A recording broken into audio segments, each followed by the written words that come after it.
Алты бірдей азамат пышақ жарақатымен ауруханаға түсті. Оқиға 27 қазан күні кешкі сағат 8 шамасында Рабат ауылында орын алған. Келіп жеткен ақпаратқа сүйенсек 22 және 33 жас аралығындағы жігіттердің арасында жанжал туындаған. Кейін ортақ мәмілеге келе алмаған тараптар төбелесе кеткен. Олар мәселені түбегейлі шешу үшін бірін-бірі пышақтаудан тайынбапты. Сөйтіп жаппай жарақат алып, шұғыл ауруханаға жеткізілген. Бірінші науқастың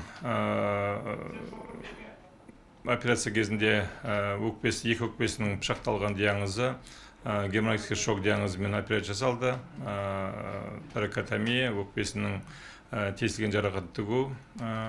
Екінші науқастың екі өкпесіне пышақ тиген және жүректің жүрекшесіне пышақ тиіп, жедел түрде ота жасалып, торакотомия, өкпенің екі жарақаты, тесілген жарақатын тігілген және жүректің қарыншасы тігілген. Тағы бір науқас ішінен ауыр жараланған. Оғанда ота жасалып, қазір тиісті емін алуда. Ал жеңіл жарақаттанған 3 науқас алғашқы медициналық көмек көрсетілгеннен кейін үйлеріне жіберілген. Қазір аталған іс бойынша Оңтүстік Қазақстан облыстық ішкі істер департаментіне ресми хат жолданды. Оқиғаның жай-жапсары тәртіп сақшыларының ресми мәлімдемесінен кейін белгілі болады.